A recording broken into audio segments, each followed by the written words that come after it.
Ocorrem casos assim. Tem espíritos que trouxeram a psicografia e contando o cemitério que ele estava enterrado na Vila Formosa, na quadra tal, e para me entregar essa carta lá na casa da família, que eu não conhecia.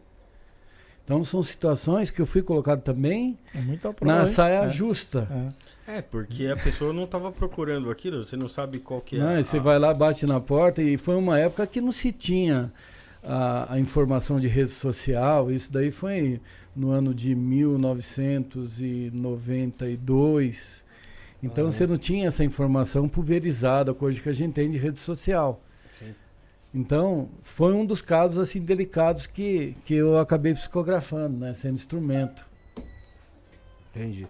Interessante, né, cara? Porque é uma coisa, uma psicografia que veio pra você, uma mensagem que chegou pra você, você tendo que passar pra outra pessoa, meu, é meio que você fica, como posso dizer, você fica numa sinuca de bico, né, pô? Então, mas aí a gente vai, né, chegou até a família, conversou direitinho, entreguei a carta, mas antes disso eu tive que me explicar, né, começar a bater na porta de alguém. Vai chegar lá, né? Então dei as referências do trabalho que eu fazia, tudo para poder encaminhar.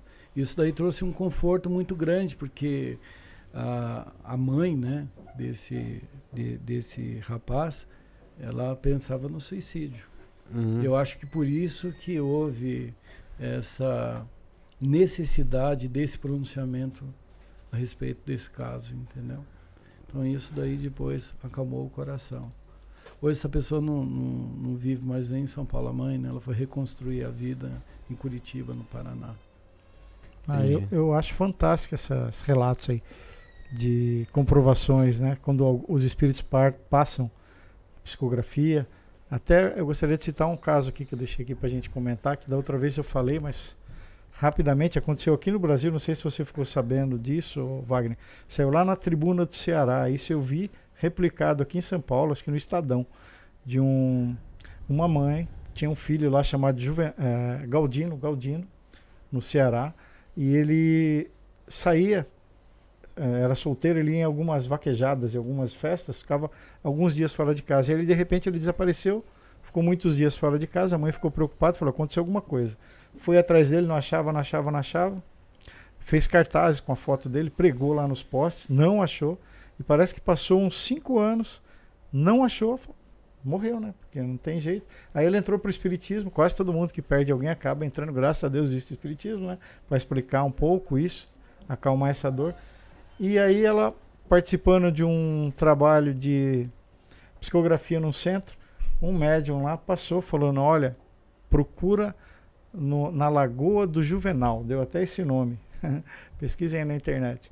E ela não sabia de nada, ela foi na tal Lagoa do Juvenal que existia lá, perto, não sei quantos quilômetros longe, lá 50, 100, porque acharam um corpo lá. Olha, o médium que não sabia de nada passou essa mensagem. Haviam achado um corpo lá e não identificaram quem era, foi enterrado como indigente. Quando ela ficou sabendo disso, ela pediu para o delegado da cidade fazer a exumação lá do cadáver e ver pelo exame de DNA. Não falou que era por causa de uma psicografia, senão ele não ia botar muita fé, infelizmente, né? Mas aí comprovou que era o filho. Olha que legal. É uma prova, meu Deus do céu. Não, é coincidência. Coincidência o quê? Isso daí é uma comunicação espiritual. Você acha isso é ridículo. Nossa Senhora. Então, e você deve conhecer um monte disso. Dessa, né? Depois eu vou lá pegar um monte de informação com você, porque adoro isso. Pô, isso tinha que passar na televisão, meu Deus do céu. Não pode ficar assim. A gente vê tanta besteira na televisão.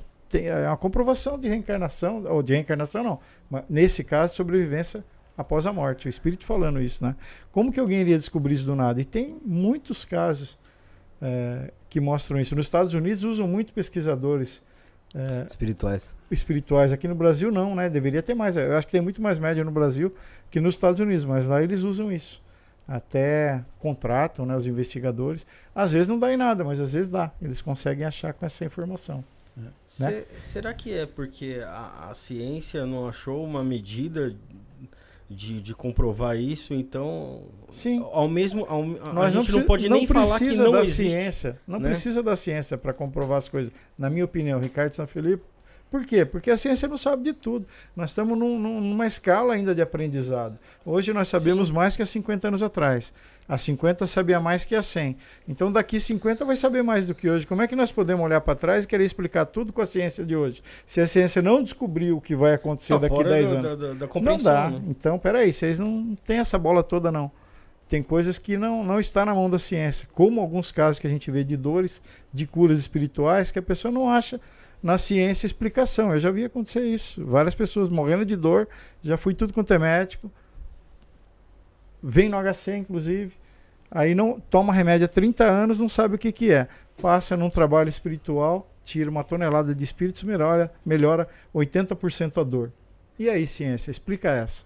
Então, não dá pra dizer que não existe, Onde né? que tá? Então, não tem maquininha de fotografar espírito. Mas o clarividente vê. E aí? Mas ele é tá que vendo sabe qual é o realidade ou problema? não? Ô, Ricardo, é que existe muito charlatão, cara.